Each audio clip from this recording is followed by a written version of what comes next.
morning and welcome to Refocus. Refocus is here for real females offering understanding and support. I'm your host today. My name is Catherine Benton Jones, being assisted by the Executive Director, James Jones. We do have a special guest in place for you today that we feel is going to be very important to your future use. We are grateful to have in our company today none other than our District Council Representative of the 4th District, Bill Henry. Let's welcome Bill Henry on this morning. Mr. Bill Henry is also running for a re-election for Council Representative. So while we're here, not only do we want to understand what a Council Representative does, but what can they do in the near future for the community. Good morning, Mr. Henry, and thank you for being on Refocusing today. Good morning, Catherine. Thank you for having me. I am very honored to be in your presence. I understand that you've been a council representative now since 2007. This was earlier in December was 8 years on the council. Look at that. Now, being a councilman, a lot of times people get a councilman and a delegate confused. Can you explain the difference? So the city council is local government, local legislature here in Baltimore City. We have state senators and state delegates who represent us in Annapolis as part of the Maryland State General Assembly. Okay. And so you will have, wherever you are in Baltimore City, you will have a city council person, you will have 3 delegates, you will have a state senator, and then you have the council president and the mayor. The state senator and the delegates, they're down in Annapolis January through April deciding laws for the whole state. The city council, on the other hand, we meet downtown in City Hall. We're there pretty much year-round, just working on laws for Baltimore City. And I'm most impressed by that answer, but most people think that most council representatives are born to the seat. And we know that's not real, but I do understand you was a great volunteer at one time. Can you tell me a little bit about how you were a volunteer and an activist in the community? Okay, well, I've lived my whole life in Baltimore. In fact, I've lived a lot of my life in the district that I now represent. And I went to grade school in my district, and then when I went to college, I stayed here in Baltimore. I went to Hopkins, and while I was at Hopkins and living in the neighborhoods around Hopkins, I started to get involved in community activity. Partly because a lot of the community people didn't like college students. And so one of the reasons I got involved was to show that you can be a college student and care about the community, and not just care about having parties and getting drunk and being a problem for the community. You can also care about making the community better. And through that, I got involved with a group called Greater Homewood Community Corporation, which has since become Strong City Baltimore. And Greater Homewood was sort of like an umbrella group of community associations all throughout North Baltimore. So even after I graduated and got married and bought a house up here in North Baltimore, I was still in Greater Homewood and I still stayed involved with them. And I got involved with my own community association, the Radnor-Winston Improvement Association, and then later with the York Road Partnership, which is an umbrella group of all of the neighborhood associations on each side of York Road. And so in 2003, when we changed from having really big multi-member city council districts like we used to have, we changed to the smaller single-member districts. And the single-member district that I ended up being in was one where the York Road Partnership was more than half of it. And so I ran, and I didn't win. But you ran. But I came in second, and when 4 years later, the incumbent ran for another office, and there was an open seat for city council, then I and 8 other people ran for that, and I was the one who came in first. Well, congratulations for being persistent. Now, you've been very modest here, so I'm going to help him out a little bit because as a volunteer, he was also president of 2 great boards that he chaired. One of the board was the Citizen Planning and Housing Association, and the other great board was the Homewood Community Corporation, where he was chair of that and president of it. But also, in his band Modest, he was also on the board for the Baltimore Museum of Art. And you want to identify some more? I've always had an interest in community theater. Yes. My wife and I met doing theater in school. And after we graduated, a friend of ours who'd done theater with us wanted to start a community theater company here in Baltimore. And so I and some of the other people who'd done theater with him in college, we helped him start that company. And I was on the Mobtown Players Board for 15 years. Look at that. Look at that. Not only that, he was on the John Hopkins board. I was on the board of the Society of Black Alumni when they started that back in the 90s. What an excellent resume you have.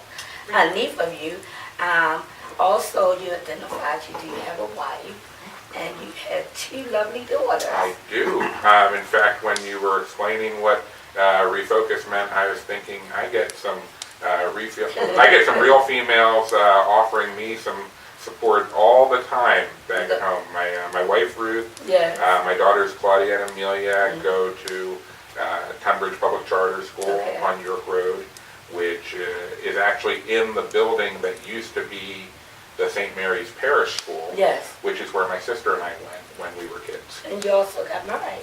I did. I got married at St. Mary's also. See, and one thing you have proven in your conversation today, that's not just a saying, that the city council representative should live in the city of Baltimore as well as be a part of the district they are in. And you have identified that well. That let's talk a little bit about how, when you was co-chair of the Greenmount Avenue Revitalization Task Force. So that was a project that Greater Homewood had put together back in, I guess that was like the early mid-90s.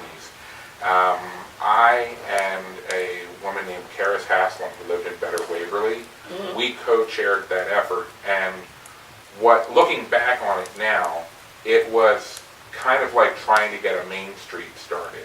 And they actually now have, what that became was that eventually turned into the Waverly Main Street. And the idea was getting together the communities right on each side of Greenmount to work with the businesses, so that, because the communities, there's strife between businesses and communities, when the reality is each needs the other. If you're in a community that's alongside a major commercial corridor like Greenmount or York Road, then if you're in the community, you may sometimes focus on the negative impacts. You may focus on the noise and the trash. But the truth of the matter is, those are things that are fixable. And the trick there is to fix the problem as opposed to trying to get rid of the business. Because the commercial corridor is part of what makes that entire area strong. And so the businesses need to look at the community as partners, because they're the customers. They're the people that are making the businesses work. But they also have to be respectful of the community and make sure that they do things like always have somebody outside picking up the trash, trying to shoo off loiterers. One of the pieces of legislation that I introduced is called the Late Night Commercial Operations Licensure Program. And it was the first time that we had any type of citywide requirements for how late businesses can stay open. Because what a lot of times you'll have is a business may not be a problem during the day, But if it chooses to stay open late into the evening, when now it's the only thing open for some distance, then it can become a place where problems cluster. Yes. And so the late night commercial operations license requires that if you're a business that's going to stay open after midnight or before 5 o'clock in the morning, you have to come get this license from the city. And it has to be renewed every year. And every time it's being renewed, the community and the police department have an opportunity to come and say, yeah, you know, this place has been a problem at night.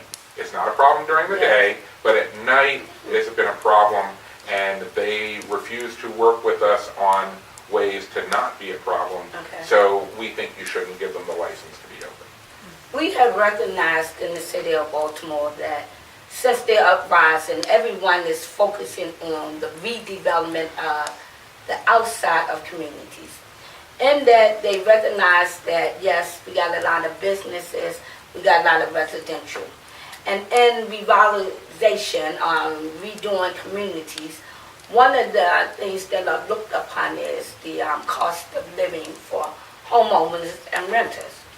Would you say in this community, in your district, that there is yet existing affordable housing according to income, as well as according to HUD, as well as according to public housing? So I can actually talk a little bit about affordable housing. Before I came onto the council, I spent 8 years working for the Patterson Park Community Development Corporation. And our whole mission was about taking vacant and abandoned buildings and renovating them and turning them into affordable rentals or for sale properties. And one of the things that I think we need to make part of the conversation about affordable housing in Baltimore is there are some cities where they have a real affordable housing crisis, where there just is not any affordable housing. And our problem in Baltimore is not quite that. Our problem in Baltimore is not that there is no affordable housing.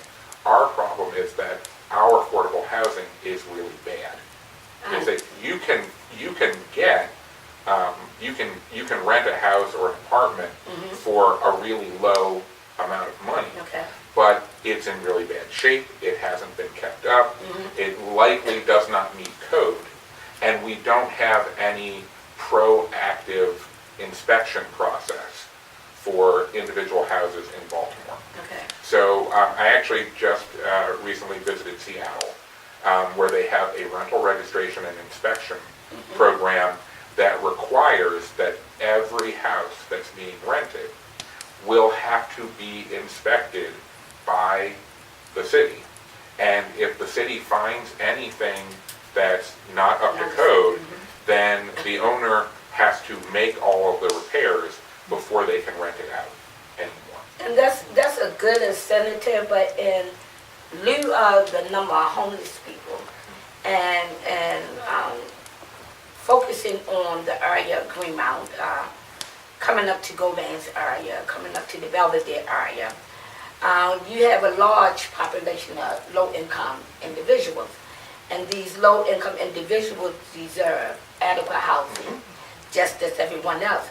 We can focus on the business, we can focus on the homeowners, but what are we actually doing to keep the word homeless out of this district? What are we doing to put people in homes? What are we doing for the young people that are now young adults with their own families, to keep them in a community that they have come acquainted with, adjusted to, they know how to survive in it, to keep them in affordable housing as well?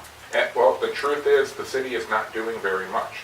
And the reason for that is because housing is really expensive. And in the past, and when I say the past, I mean if you go back to the 70s and early 80s, there used to be an understanding in this country that the federal government was the big source of funding for public housing, for housing people who did not have the income sufficient to house themselves. And since the Reagan era, Washington has been closing that faucet of money, and there is so much less money coming now to the city to serve that purpose. One of the things when I was working for Patterson Park is even just over the 8 years that I was there, I saw it get harder and harder to get either governmental support or even support from private foundations to do the subsidy needed to build or renovate quality housing and then be able to offer it at an affordable rate. And here's the example I give you, because we have properties all over the city, probably 10,000 houses that are vacant or unoccupied right now. And you could probably go into an average one of them and take $40,000 and fix that property up. But if once you fixed it up, the market in that neighborhood says that a house is only worth $30,000, you can't sell it because you'll lose $10,000. Not to mention, if you're in the private sector, you wanted to make money on it, you wanted to make some profit, so you really are like $20,000 below what you need to make that project work. If there was an entity like city government or state government or the federal government that had a nice big pot of money to say, we'll just give you $20,000 to renovate that house, you could see that redevelopment happening, and you'd see people having a chance to move into homes who right now maybe don't have a home of their own. Right. But you need to have that subsidy, you need to have that pot of money. One of the things that we're working on right now is there's an inclusionary housing program in Baltimore City that doesn't work. It was supposed to create affordable housing every time a private developer did a market rate project. Yes. But it doesn't work. And the reason it doesn't work is because it relies on the city to subsidize those units. Let me stop Councilman Henry and interject at this point. What Councilman Henry is just saying, and let me say it in layman terms so everybody can understand. We hear a lot of statistics of what the city of Baltimore can't do and because. But there was an agreement set up where when a developer comes in and rebuild in your communities, they're supposed to allot a certain amount of housing to subsidize it. A lot of them like to give you figures like 1/3 of it, where 1/3 might be only 4 to 5 houses. But because that developer has committed themselves to giving subsidized housing in those communities, these are some of the things we look for our city council representatives to back up for the people who agree to let these redevelopers in. Now, we don't have too much problem with redevelopment thus far in this district, but redevelopment is coming because of the new look that is desired to get from Northern Parkway on down. And that's dealing with the old movie theater that was there. That's dealing with even how the homeowner situation was, dealing with the Belvedere shopping area. My thing about that is, in all this redevelopment, is where our city council person is definitely needed, because when we redevelop for business and for homes, there's only 1% that get pushed out because it now becomes non-affordable. What are you doing in office to present, to represent the people that we're not forcing you out your community? Now hold up. We have an organization, a company or a corporation, whatever label you would like to give them. And they brought a whole bunch of areas, let's say in the East Baltimore community. They promised that everyone they move out could moved back in an affordable housing rate. We do realize some things were introduced when our mayor came into office, that Baltimore City will be able to have more homeowners, more taxpayers, more revenue. To get that pretty picture, that means somebody got to go. What are we doing as elected officials to protect the people that are not aware, really, you're the one that's got to go? Okay, well, first of all, I would say that we don't need to make sure that people go away. What we need to make sure of is that where people live is a dignified and quality place to live. If somebody is in a house or a house that's been subdivided into apartments and they're in substandard housing now, then the way I look at it is you could try to move them to better housing, or you could try to fix the housing that they're in right now. And when the inclusionary housing program, the way it was set up over the last 7 years, we spent $2 million on that program, and we got 32 affordable units out of it. And because the way that it was designed to take the money and subsidize units being built in fancy projects. So even though now those units are affordable, those units cost $70 and $80 and $90,000 worth of subsidy to create. Whereas if instead you took that money and used it to do $20,000 or $30,000 worth of repairs and upgrading and renovation for a building that otherwise is in okay shape but just hasn't been taken care of, if we'd only spent $20,000 a unit, we could have gotten 100 units instead of 32. And we have a commitment now from the mayor to do bond funding over the next 2 years. It's going to be $6 million that's going to go into the Affordable Housing Fund. My fear is that if we just left the program the way it is right now, that $6 million will probably only get us 90 units. But if we do it right, and we use that money to make sure that we have the opportunity to fix up existing housing, instead of focusing that money entirely on building new units, we could help hundreds of families. Now, you did identify that you desire no one to leave. But our reality shows that we are losing generations from communities. And one of the reasons for us losing generations at such a great rapid rate is because unemployment. Another reason is because a lack of homes being taken care of, revitalized, rehabbed, whatever. As city council reps, it's easy to take care of the side that's good, because they already got theirs. They already fixed up. But that side that has nobody but you to depend on, what do you see in the near future giving them? Now, I do like how you talk. But I want you to talk to the people. Give them ABC language. Okay. So, well, first of all, let me be very honest about this. I'm selfish.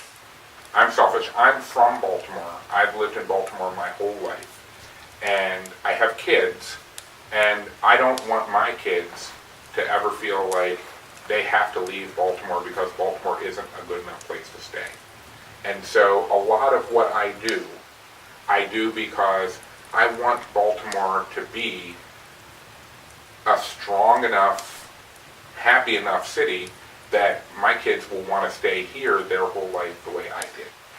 And so I want to make the whole city good enough. I don't just want to make the part that I live in good enough, although my primary responsibility as a council person is to the 43,000 people who live here in the 4th district.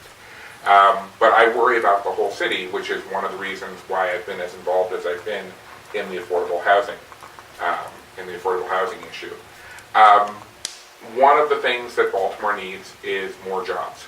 But one of the things that Baltimore also needs is a workforce that can fit the jobs that are likely to be created over the next 10, 20 years. And so this is where it's a difficult thing for the council to influence it, because the changes that I'd like to see need to happen in our school system and in our community college system, neither of which the city council actually controls. But in terms of my ability to go out and advocate and to talk to business leaders as well as civic leaders, what I push for is we should be having, stronger technical programs in our vocational schools. Okay. And what I would like to see is greater cooperation between the school system, the community colleges, and here's the key piece, the startup business community.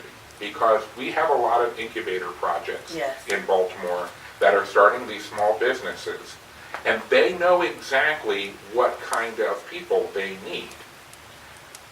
What I don't know is that when the community colleges are putting together their tracks for what classes are going to lead to what degrees, that those classes are being designed with an eye towards the jobs that are coming. I think a lot of times in academia, classes are designed based on what life was like, what people remember. And what we need to do is we need to make sure that our education and our training going forward is based on the jobs that are coming. Councilman Henry, we're going to take a break at this time, but we'll be right back. Welcome back to As a Matter of Fact. We are discussing with our guest, Mr. Bill Gooden, the incineration of drugs and guns. Thank you for being with us today. Well, thank you. I have a question. So, are you implying that the drugs and the guns that are confiscated by law enforcement officials are actually being put back on the street after a certain period of them holding them? As a matter of fact, I am. And I'm going to tell you why. Again, thank God for technology.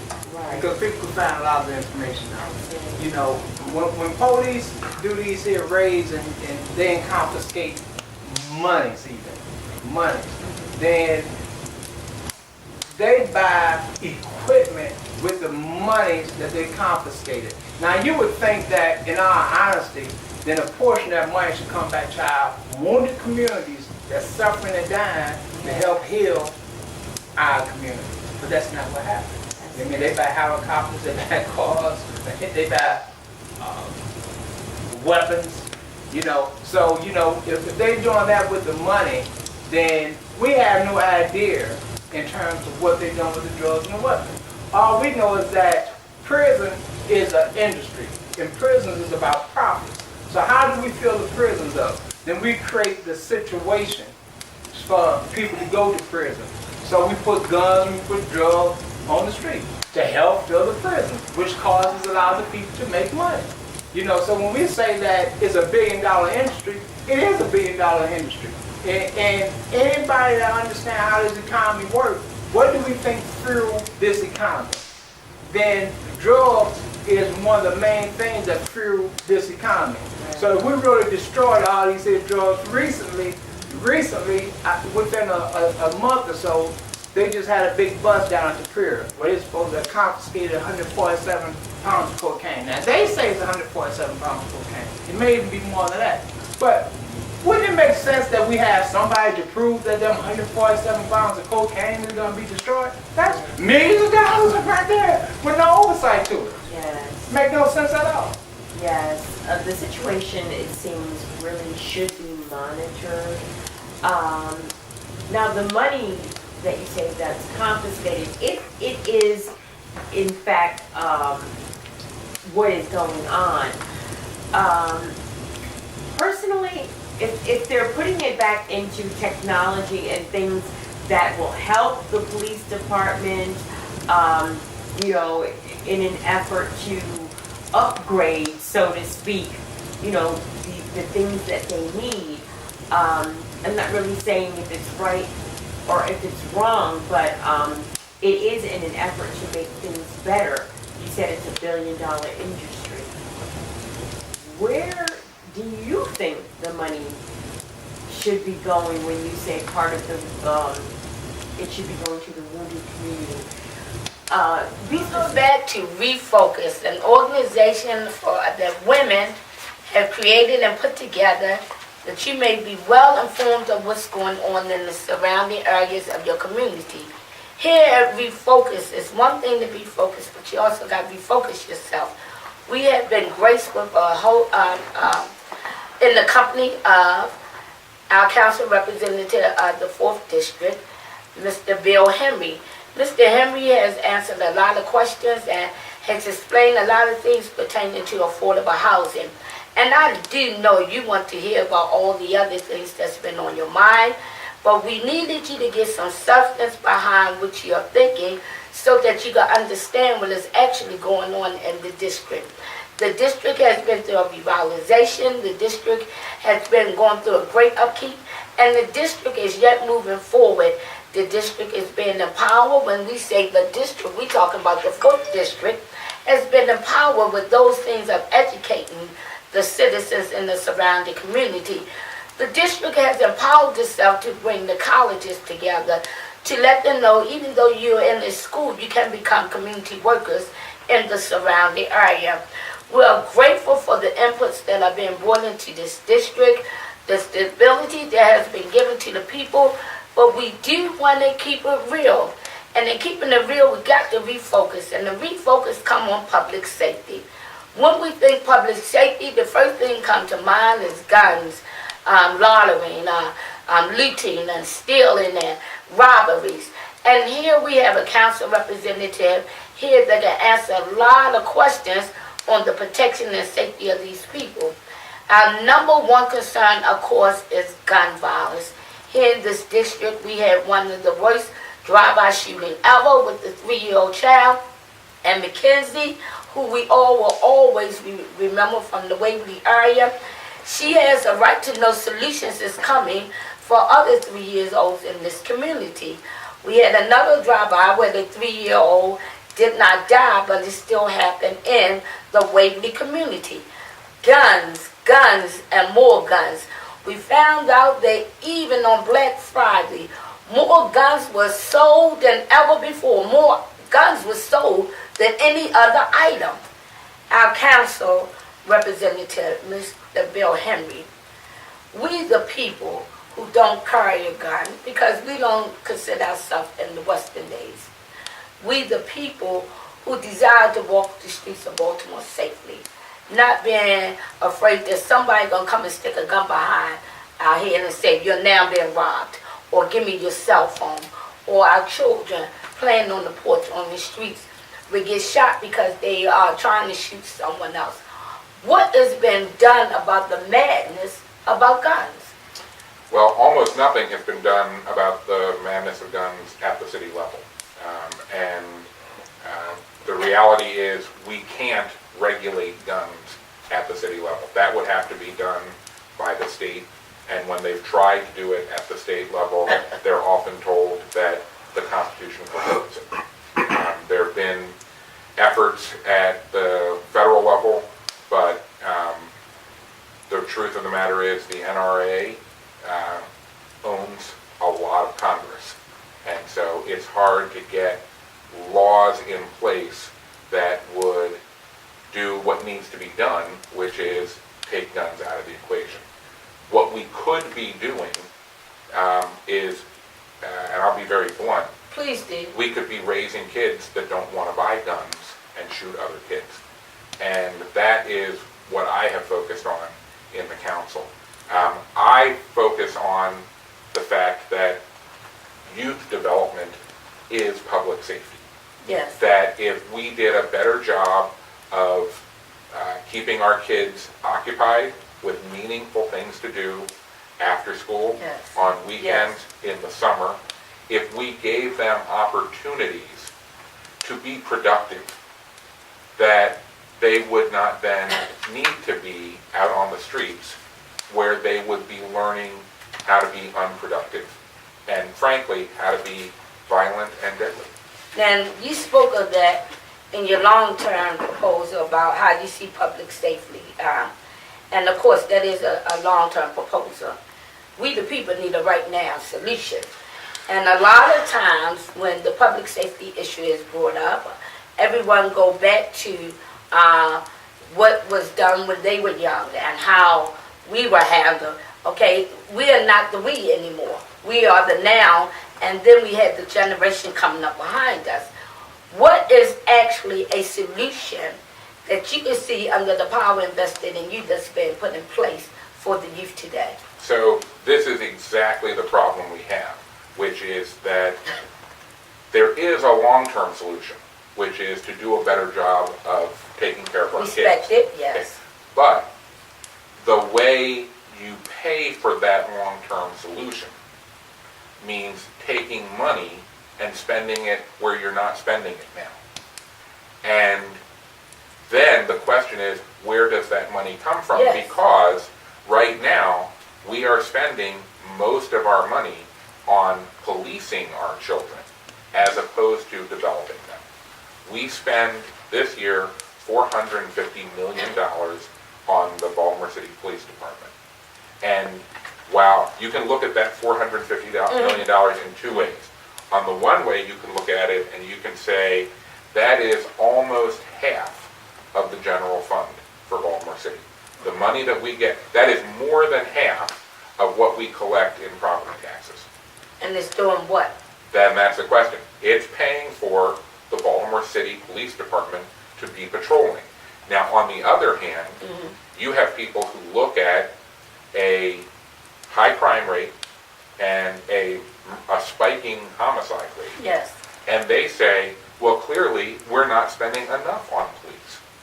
But the reality is, if we were spending any more on police than we're spending now, we would have even less to spend on the long-term solution. And the reality is that we have been spending more and more on police for the last almost 25 years, and it hasn't worked. When I started working in City Hall in 1991, we spent $165 million a year on the police department, and we spent $37 million on recreation and parks, which is mostly money spent giving kids things to do.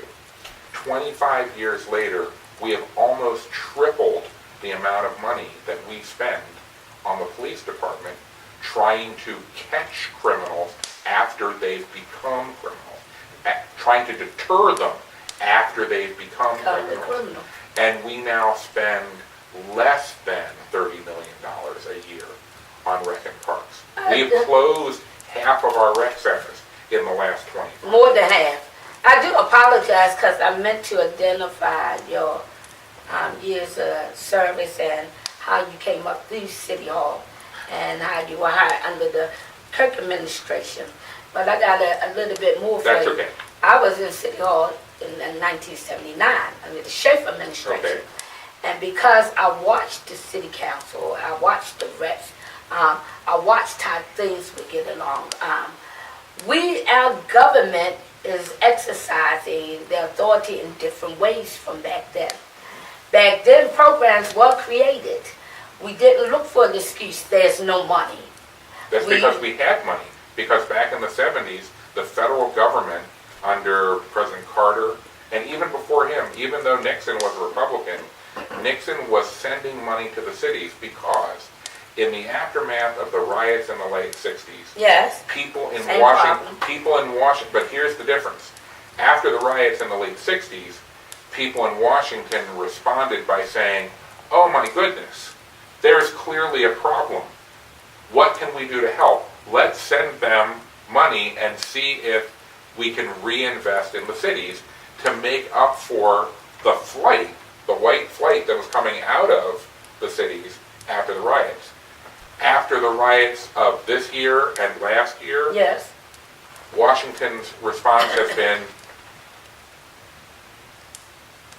and that silence is killing. and that silence is continuing to kill cities across the country. And that silence brings the people back to the table angrier and very despondent of the council representatives, that some are getting in a non-voting attitude, which we want everyone to vote. You have people paid, the way for you to vote It would be a privilege for you to vote. There's somebody that you believe in on election day. Don't ever say, I never vote.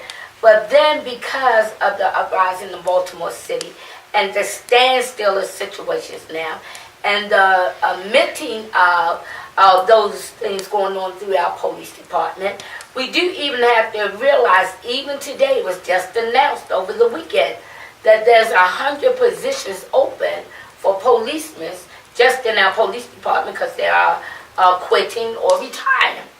So we cannot say that, okay, we're going to continue to push the weight on the police.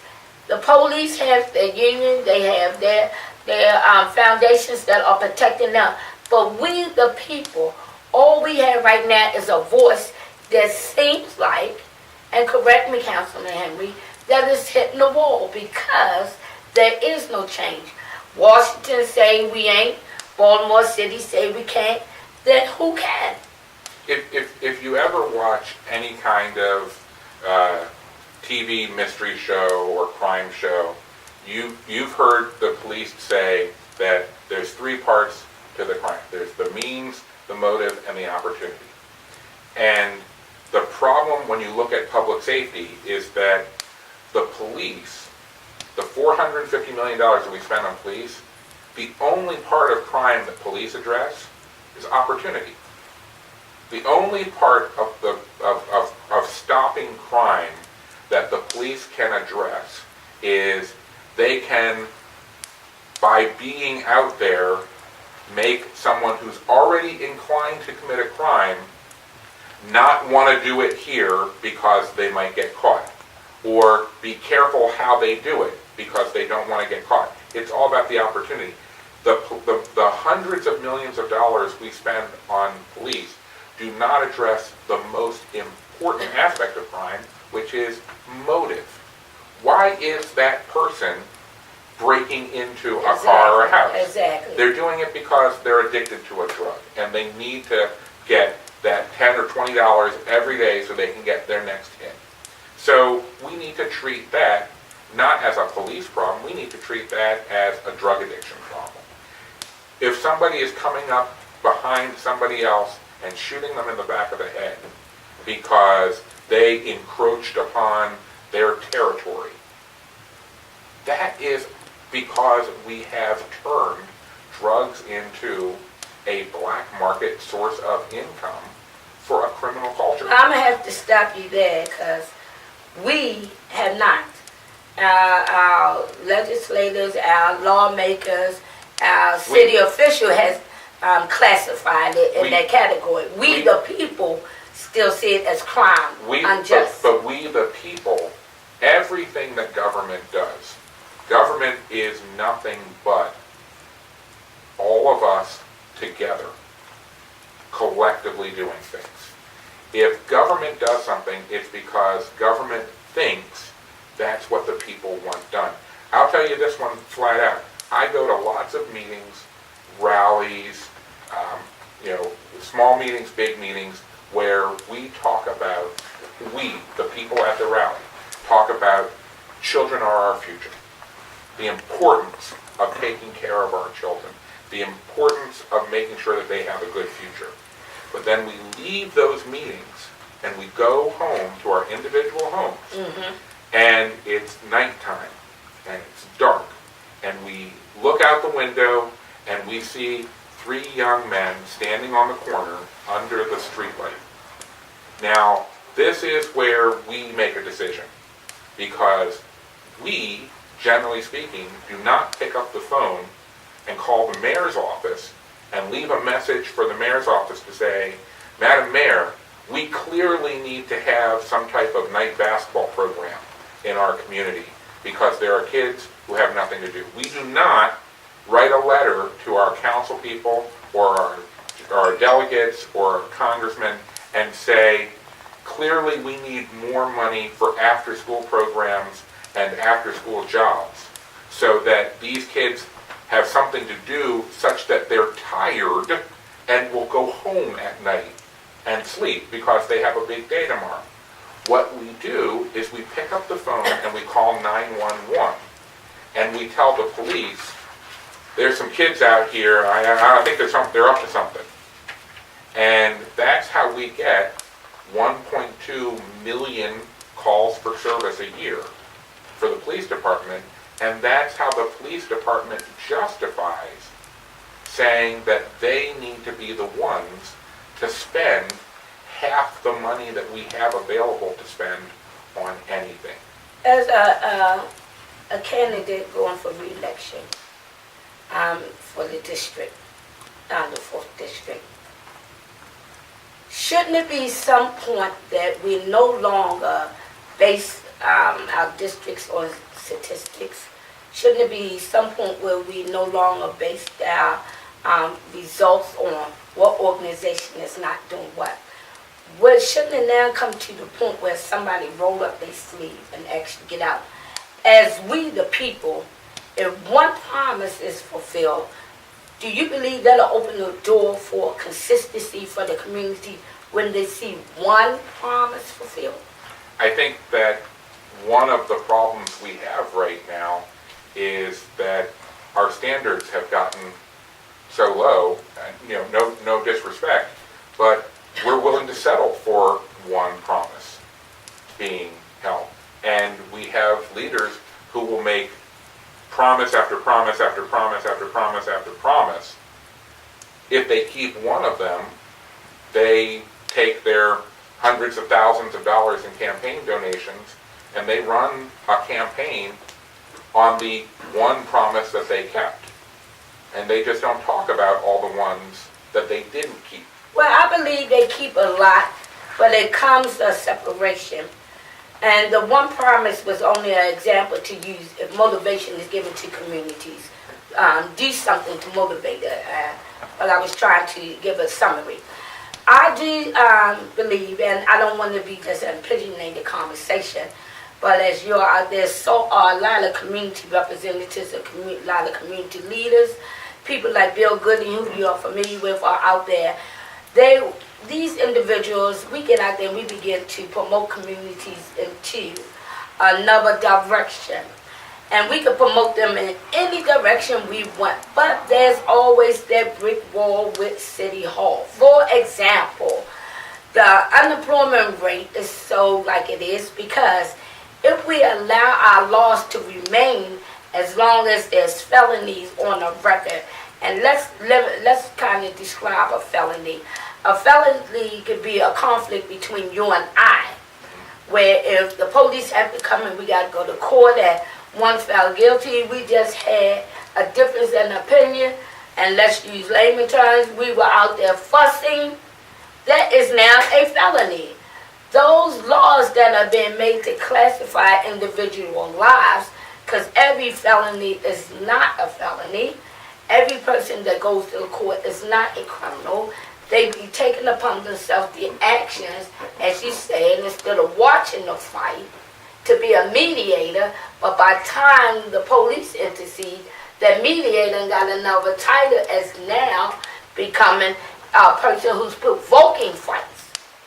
Quick example, the young man that lived in the community, similar to what happened with the Dawson family, but this year. And he did all he could in the Park Heights community to keep the drugs off his stuff, keep them from in front of his house. Community people are getting up, Councilman Henry, but the only thing is they don't have City Hall or the police force backing them. So what happens is 911 become their alternative. And 911 taking an hour and a half to respond, yes, I'm going to go look out my window because the next person that might get hurt is myself. We cannot say that the community should step up more when they already have. We need the lawmakers to back up that has already been stepped up. Recreation centers might have closed, but then you got community representatives doing more outside events for the children, or doing more one-day camps, for another name for recreation. Well, first of all, I'm glad that you brought up Bill Gooden because Bill Gooden has, over the years, pushed two particular ideas that I have also tried to work on and bring to fruition. one of which speaks to trying to find a way for the community and the police department to work together in partnership more. Because you're right, we can't do it by ourselves, the police can't do it by themselves. We have to work together on this. Bill had the idea that when we arrest people, when we arrest criminals, and they have cash on them, Yes. that should that money just goes into the general fund, and he raised the point that that money should somehow come back to the community I agree. in which the crime happened Yes. to help take off the impact of the Okay. crime. And following that line of reasoning, back in I think 2008, 2009, I passed a law called Confiscated Assets for Neighborhoods. Okay. And that takes money from the money that was confiscated from criminals, and it puts it into a grant program run by the Mayor's Office of Criminal Justice. And that grant program then can give grants to community associations, community groups, community-based organizations in the parts of the city, and the more money that was collected from criminals who were arrested in a district, in a police district, the more money that police district would get for the grant program. And lots of us thought that that was a great solution. It would Okay. be an opportunity. Sounds wonderful. The problem is, it's been difficult to get the mayor's office to actually fund it. And as we talked a little bit about, if the budget comes to the council and doesn't already have money in it for Right. something, we can't put the money in. We can only take money out.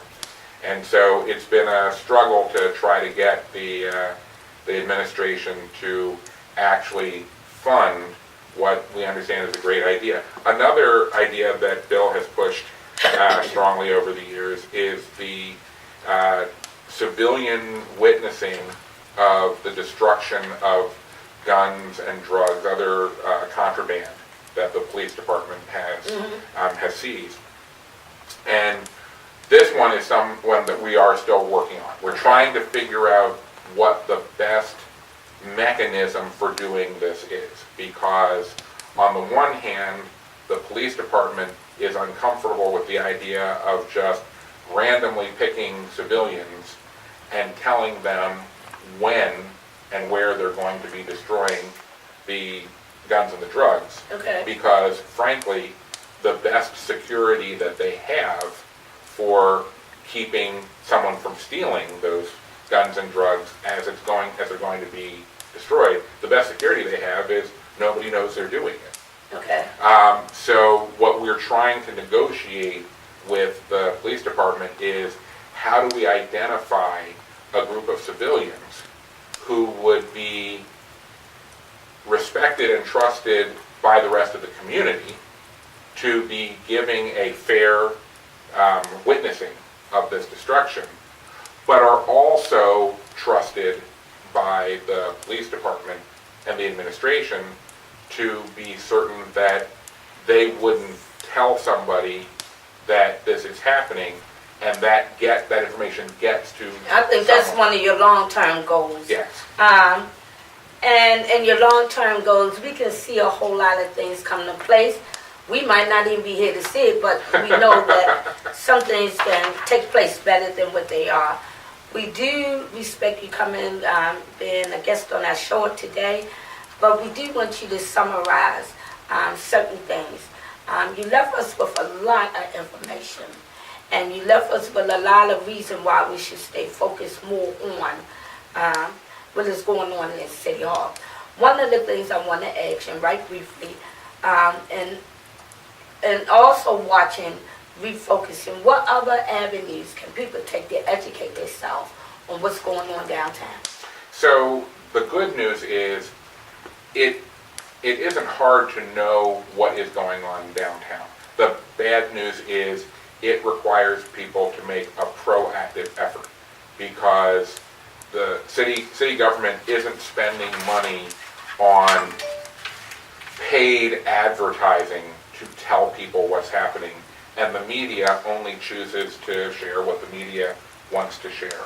We will oftentimes have very complicated issues that we're talking about at City Hall, and the news stations will show up and they'll record 15, 20, 30 minutes of an argument, and then when I go to watch the TV news program, I see one sentence of an entire conversation that's actually shown in the story, and the whole story was only 70 seconds long. But they could watch. But you can, every city council meeting is not only shown on cable channel 25, it's now streamed live on charmtv.com, I think it is. If not, I can get that website.